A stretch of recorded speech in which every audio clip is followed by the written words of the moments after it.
From Philharmonic Hall in Lincoln Center, home of the world's greatest musical events, another program of New York Philharmonic Young People's Concerts, under the musical direction of Leonard Bernstein.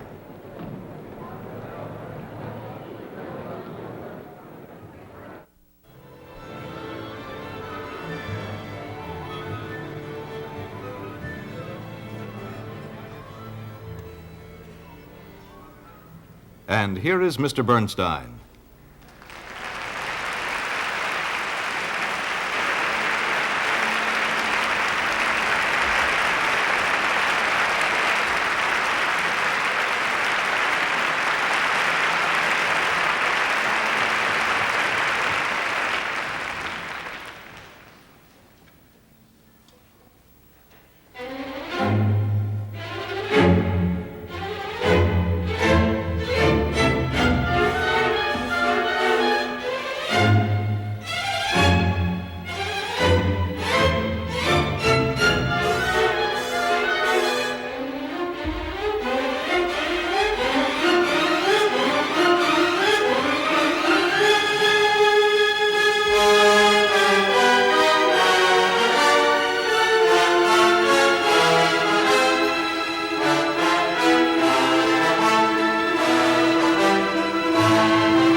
Now there's a terrific hunk of music, and I'll bet very few, if any of you, know what it is. And yet it's by one of the most famous composers of all time, Franz Liszt. And what's more, it's from his greatest piece, the Faust Symphony. Now, of course, the reason you don't know what it is that it's so rarely played. After all, how much of Liszt's music do most people know anyhow? Really a handful of pieces, mostly ones you remember from childhood, like this one, which, as you all know, is Liebestraum, or the famous E-flat major piano concerto,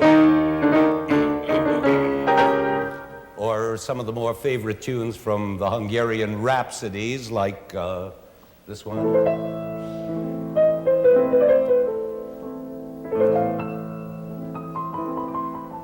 Or, of course, what you've all heard in the cartoons and so on. Or this one. Millions more of those. But as you see, they're mostly piano music, which is natural since Liszt was the greatest pianist of his time, and some say of all time. But actually, he wrote tons of non-piano music. Songs, choral works, symphonies, symphonic poems, whatnot. And most people don't know them simply because they're not performed very much. And this is an interesting question. Why? Especially since Liszt was the most celebrated musician of his time, about a century ago, and a tremendous influence on other composers, especially on Wagner and on Debussy even, who are played all the time. So why not Liszt? Well, partly to answer this question, the New York Philharmonic, under its brilliant new director, Pierre Boulez, is featuring works of Liszt all through this season's programs. And one of my contributions to this survey is what I consider to be Liszt's true masterpiece, his Faust Symphony. I think most musicians would agree with me that this Faust Symphony is one of the monumental works of the whole Romantic movement. I want you to hear some parts of this extraordinary symphony today, not only because it's such exciting music, but because in a funny way it may throw some light on this nagging question about Liszt himself, the double question, really, of why his works are so neglected, and secondly, why he is not thought of as belonging exactly up there in the highest musical heavens along with Beethoven and company.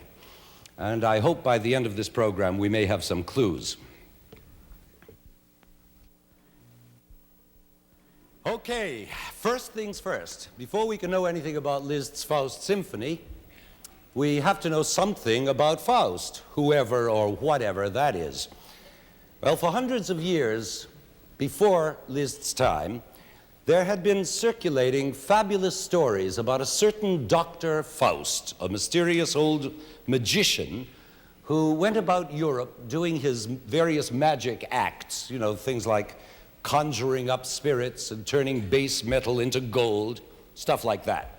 Now, in those years, when superstitions were running riot, simple folk were ready to believe anything, especially about men of great learning. They were always considered magi. And this mythical Dr. Faust was supposed to be as learned as you could get.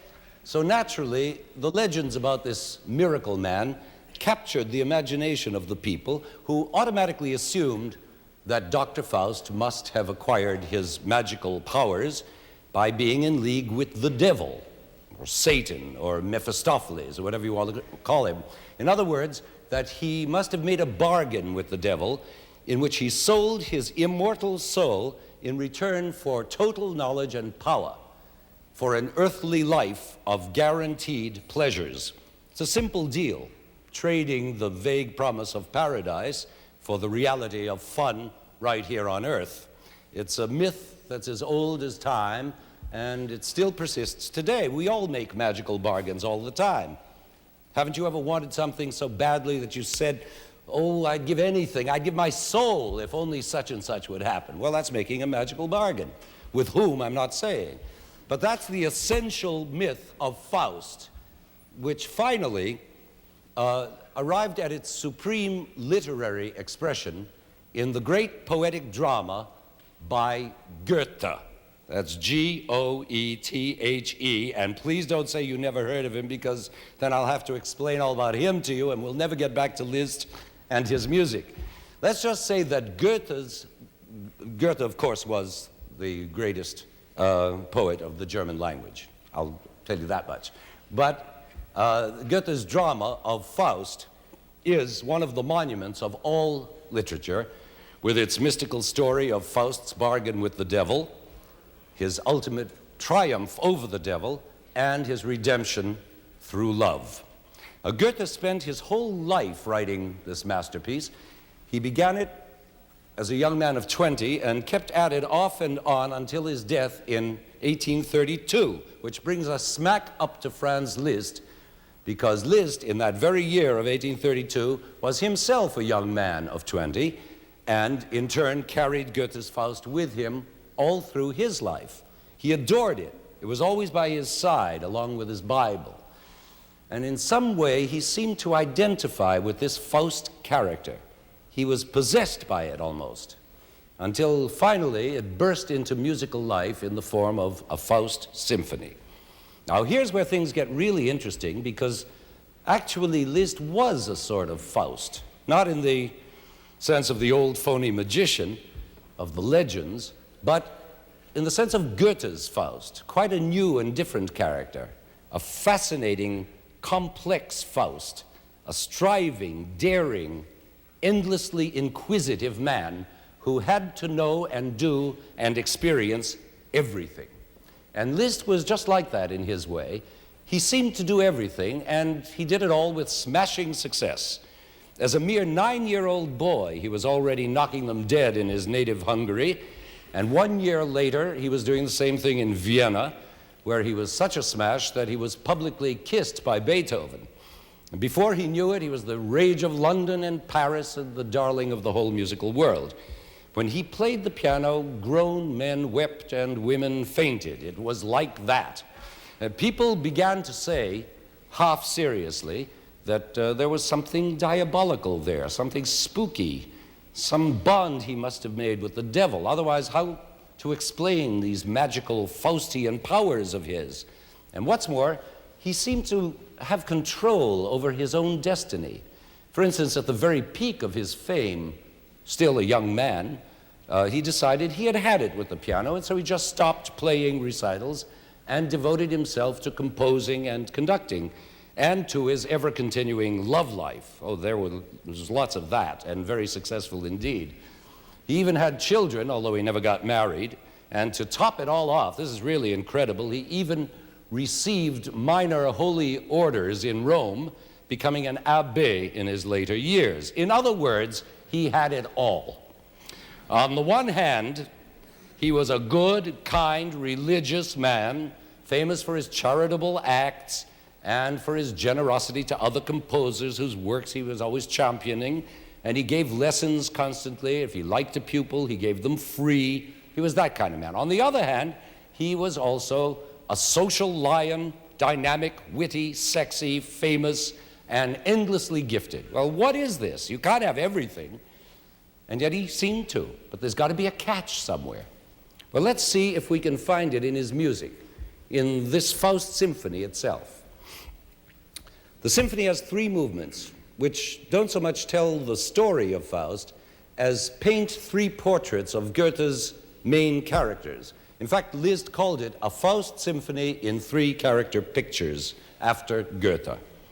The first movement, or picture, is devoted to Faust himself, the scholar and teacher, who has been sitting for years at his desk studying everything there is to be studied, searching for the real meaning of life and not finding it, and thinking that there must be another kind of knowledge, some magic secret not to be found in books, a way to keep life exciting and meaningful, full of passion and youth, achievement, love, beauty, and glory. Doesn't that sound a little bit like Liszt himself? Hint. All right, now listen to the way Liszt begins to describe this brooding old philosopher, Faust.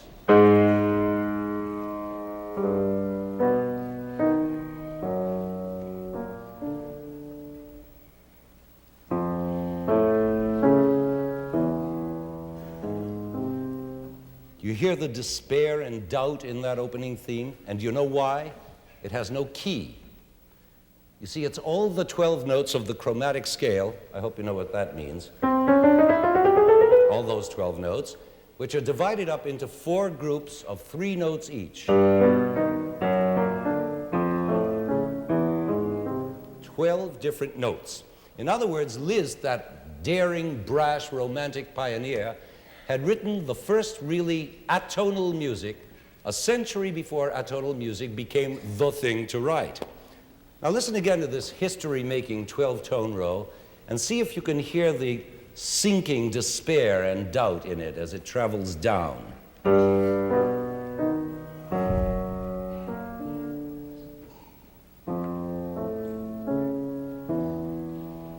See? And now this doubt theme raises its head in yearning, yearning for love, and magically turning into Faust's second theme.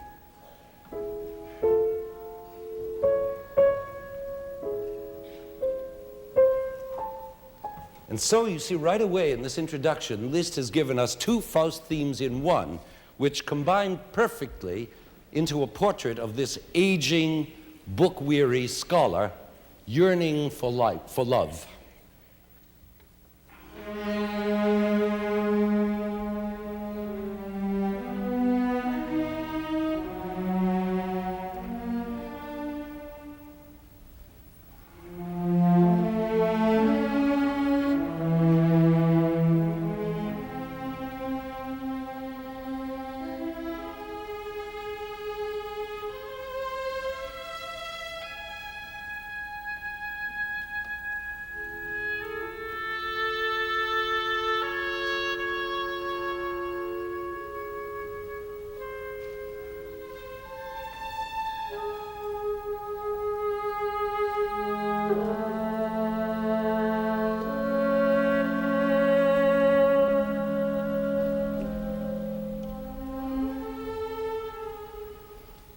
You understand? But suddenly, Faust leaps up in a rage of impatience and frustration. He's had it. And we hear that doubt theme now slashing through in the brass, no longer brooding, but now fierce and desperate.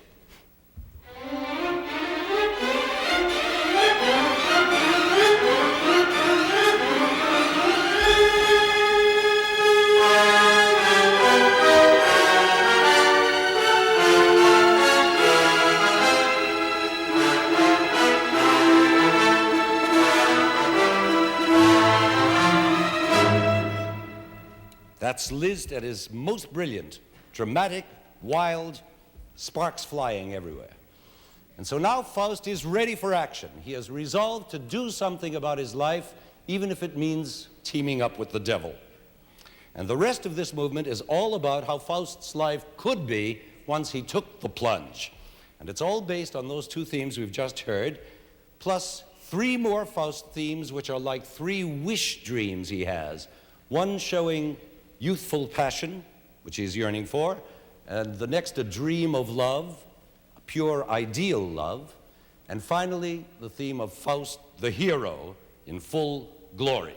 Now here's the first of the 3, the theme of passion.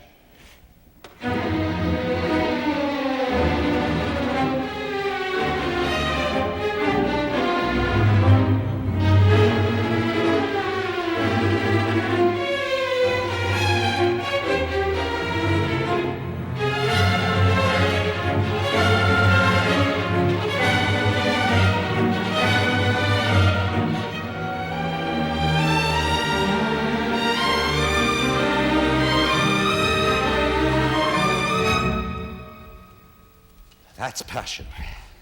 And in direct contrast to that comes the theme of ideal love.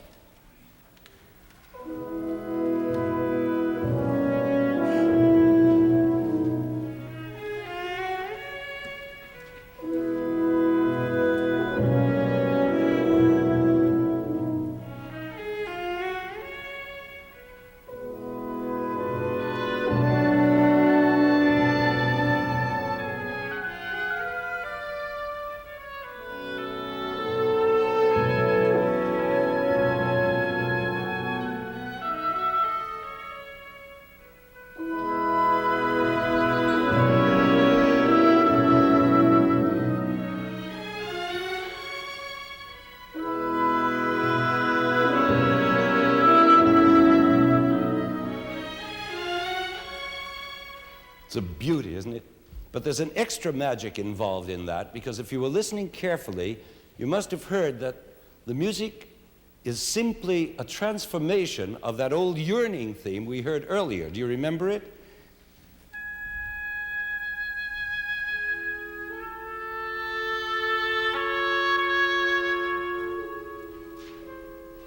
You remember that? But Liszt, the magician, takes that yearning tune with its uncertain harmonies and faltering rhythm and transforms it by some kind of musical hocus pocus into this secure, sweet, shining melody.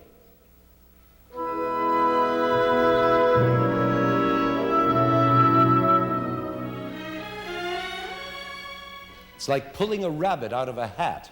In other words, Liszt has, by magic, made Faust's yearning come true before our very ears. And so, onwards to the last of the Faust themes, which is the wish dream of the glorious hero in full triumph.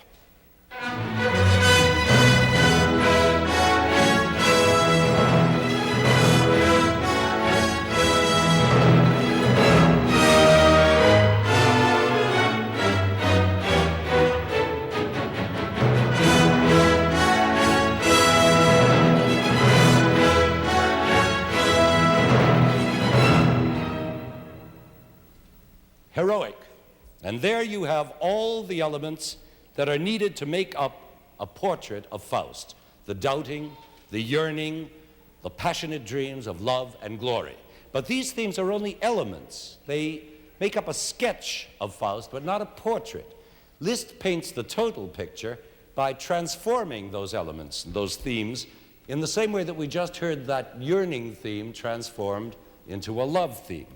And transforming means also combining one theme with another so that we see different aspects of them in different relationships. For instance, later in the movement, there's a moment when that yearning love theme, now grown very heavy and angry, is set up by Liszt against the heroic theme, which has itself gotten pretty angry.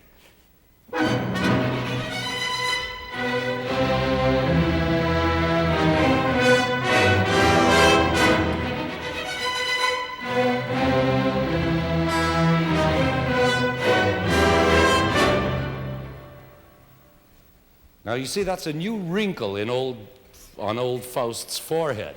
It's really becoming a portrait now, not just a sketch. We're beginning to know Faust as a man and not just as a storybook name, a man with an insatiable quest for the meaning of life. And now I think you're ready to hear a part of this movement without interruption, so that you can experience some of these transformations, even for a short while, and through them, get to know and understand this fabulous Faust figure as though he were someone you'd known all your life.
Where were we? Oh, yes, we left Faust sitting in his study, sunk in his Lisztian funk, and quite resolved to renounce God and to use all the arts of black magic to call up the devil, the only one he can think of who can make his wish dreams come true, even if it means paying for it with his soul. As you know, this does happen. Mephistopheles does appear in all his cool, hip, swaggering irony and cynicism. And the contract is made and sealed in blood. Mephisto is to be Faust's servant during his lifetime, providing him with everything he has dreamed of: youth, love, power, the works. But when it's all over, the roles will be reversed, and Faust must become the devil's slave forever. Such are the wages of sin. As it turns out, there is a glorious, happy ending. But for the moment, the glory is on the other hoof, and the devil is busy doing his first job, providing Faust with the perfect girl, innocent, pure, ideally beautiful. And through the devil's magical powers, Faust will have this girl, win her love, and ruin her life. This girl is named Margaret, or Gretchen, as she is familiarly called. And Liszt devotes his whole second movement to her portrait. It's one of Liszt's loveliest pieces, tender, fresh, and utterly romantic. But since Gretchen is, after all, a simple, devout girl without any of the sophisticated hang-ups of Faust, her music is equally simple. There just aren't that many aspects of her character to portray. And so Gretchen has really only one important theme: a tender, flowing melody of unforgettable beauty.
Isn't that a beauty?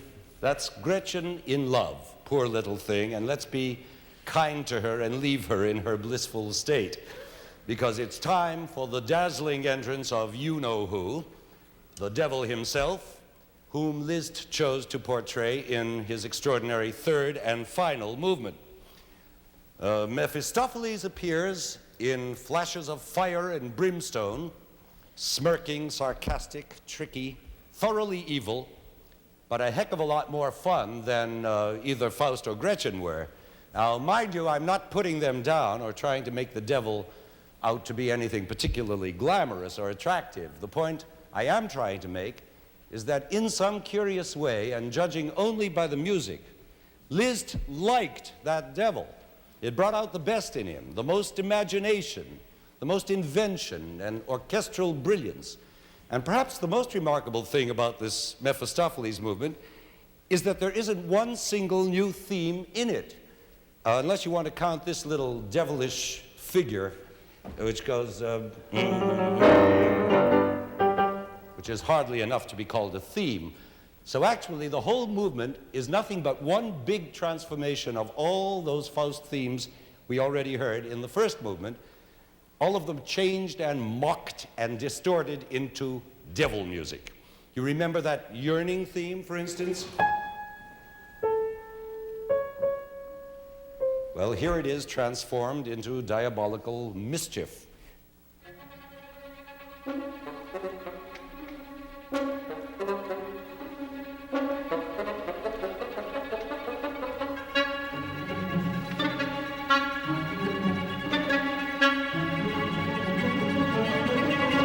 You see, the same music suddenly has become dum, dum, dum, dum. And you remember that old 12-tone doubting theme? Well, here it is, again satanized and parodied, and listen for the devilish sneering in the woodwinds.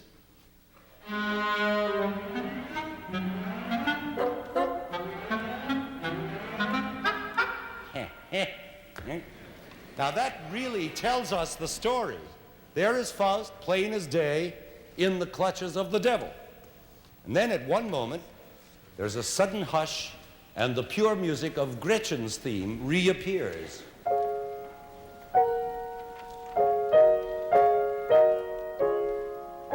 As if trying to separate Faust from the fiend. But it's a brief try, because a second later, back comes the hollow, mocking laughter of the Prince of Hell.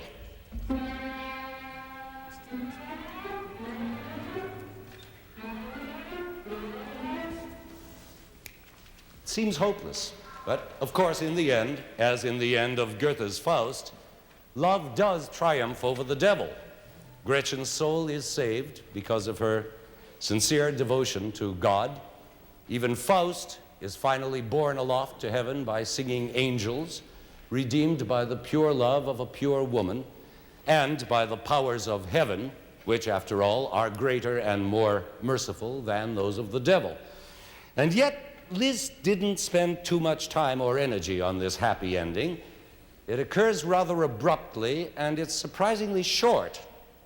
What happens is this: just before the end, things peter out a little bit, all that devilish madness calms down, the Gretchen theme sneaks in, spreading light and compassion, and there are a dozen bars or so of majestic build-up of Faust's glory music, and the symphony is over, just like that. It's not your average redemption ending by any means, especially for a big philosophical symphony like this.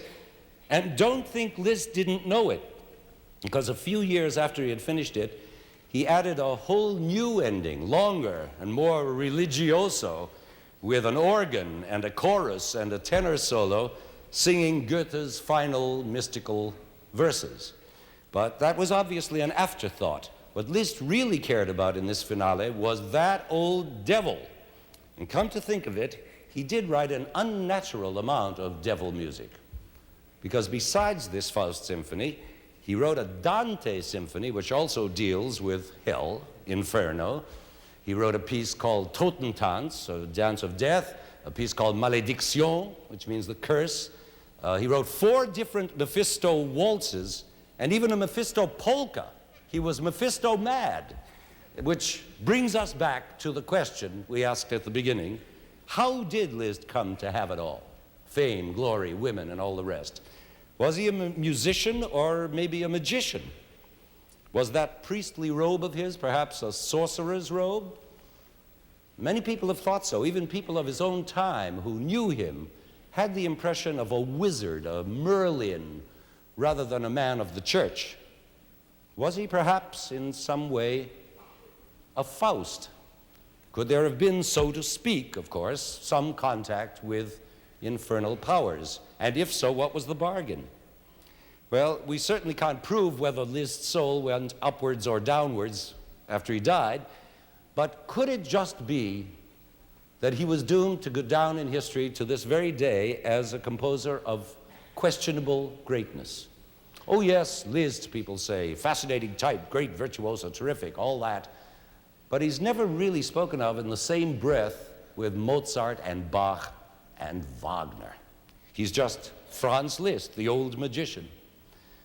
And yet, magically enough, here is that Faust symphony, an acknowledged masterpiece. Some have even called it the masterpiece of the whole Romantic movement. Could it be that Liszt, like Faust, really did finally triumph over the devil? Well, let's listen to this final movement, and then we can all make up our own minds. So here comes the devil now, in a puff of smoke and a flash of lightning.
From Philharmonic Hall in Lincoln Center, the opening program in the 15th season of the New York Philharmonic Young People's Concerts, under the musical direction of Leonard Bernstein, has presented the Faust Symphony by Franz Liszt.